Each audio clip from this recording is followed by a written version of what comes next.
한미는 대북 인도적 지원이라는 고무를 왜 꺼냈을까? 미국을 방문한 조현 외교부 장관이 북미 대화 중재를 위해 대북 인도적 지원 사업에 대한 제재를 면제해달라고 요청하자 미국이 이를 수용했습니다.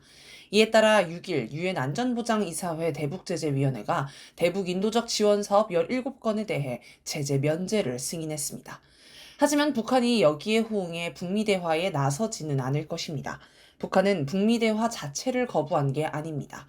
대화의 전제 조건을 걸고 그걸 충족해야 대화하려고 하는 것으로 봐야 합니다. 김정은 국무위원장은 2025년 9월 21일 최고인민회의 시정연설에서 만약 미국이 허황한 비핵화 집념을 털어버리고 현실을 인정한 데 기초하여 우리와의 진정한 평화 공존을 바란다면 우리도 미국과 마주서지 못할 이유가 없습니다. 라고 했습니다. 즉, 북한의 핵 보유를 인정하고 비핵화를 포기할 것, 진정한 평화 공존을 바라는 조처를 할 것, 이렇게 두 가지 조건을 제시했다고 할 수 있습니다. 이 가운데 평화 공존을 바라는 조처로는 한미 연합훈련이나 전략무기를 동원한 무력 시위 등 북한을 적대하는 군사행동을 중단하는 것을 뜻합니다. 또 한국을 향해서는 우리는 한국과 마주 앉을 일이 없으며 그 무엇도 함께하지 않을 것입니다. 일체 상대하지 않을 것임을 분명히 합니다. 라고 단호한 태도를 보이면서 우리와 대한민국은 지난 몇십 년 동안 국제사회에서 사실상 두 개 국가로 존재해왔습니다. 조선반도, 한반도의 지구상 가장 적대적인 두 국가, 전쟁 중에 있는 두 교전국이 첨예하게 대치되어 온 것은 엄연한 현실입니다. 라고 했습니다. 즉, 한국을 향해서는 한국과 북한이 두 개 국가 관계라는 점을 주장하고 있습니다. 만약 한국이 남북을 두 개 국가로 인정한다면 헌법의 관련 조항을 수정하고 국가보안법도 폐기해야 할 것입니다. 미국이 북한과 대화를 하고 싶으면 북한이 요구한 조건을 충족하면 됩니다. 아주 명확합니다. 그런데 이런 조건을 건너뛰고 항상 해오던 무슨 인도적 지원을 꺼내 들었으니 먹힐 수가 없습니다. 한미의 행태는 너무 고리타분합니다. 이미 기억 저편으로 사라져버린 구시대 유물을 다시 꺼낸 느낌입니다. 그럼 한미는 이런 고무를 왜 다시 꺼냈을까요? 일단 이 정도면 북한이 받을 거라 생각했을 수 있습니다. 이건 북한을 몰라도 너무 모르는 것입니다. 10일 국내외 언론들은 북한에서 처형됐다던 전직 공안 책임자가 되살아났다며 일제히 보도했습니다. 김정은 국무위원장이 8일 국방성을 방문한 사진 속에 김원홍 전 국가보위상의 모습이 확인된 것입니다. 김 전 보위상은 2017년 여러 언론이 아들과 함께 처형됐다라고 보도했던 인물입니다. 이런 북한 고위 인사의 부활은 너무 흔하게 일어나서 이제는 별로 놀랍지도 않습니다. 허위, 조작에 찌들어 있는 게 대북 정보 수준입니다. 아마도 당국자들은 북한이 가난해서 뭐든 지원해주면 얼씨구 좋다 하며 받을 것으로 예측했을 것입니다.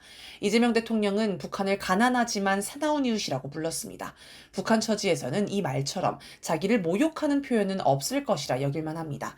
이런 현실과 동떨어진 인식, 돈이면 뭐든 해결할 수 있다고 여기는 천박한 철학이 기초에 있으니 이번과 같은 잘못된 정책이 나온 것입니다.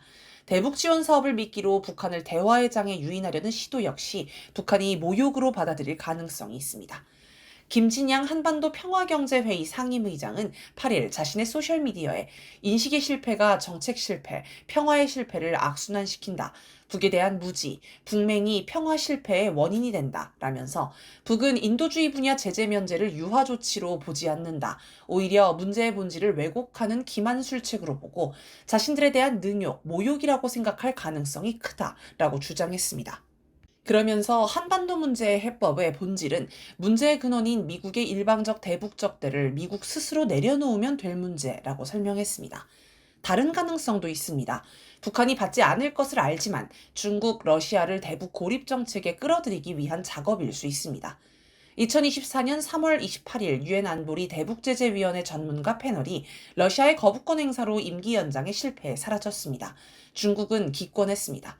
이후 중국과 러시아는 대북제재에 문제가 있다는 주장을 계속해왔습니다. 11일 세르게이 라브로프 러시아 외교부 장관은 두마 연방하원에서 더 이상 북한에 대해 가해지는 어떠한 결의안도 유엔 안보리에서 통과되도록 허락하지 않을 것이라고 못 박았습니다.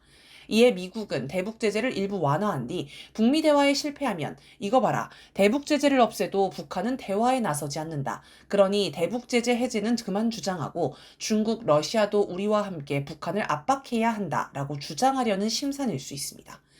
어느 경우든 이재명 정부와 트럼프 정부 아래에서는 북미 대화든 남북 대화든 틀려먹은 걸로 보입니다.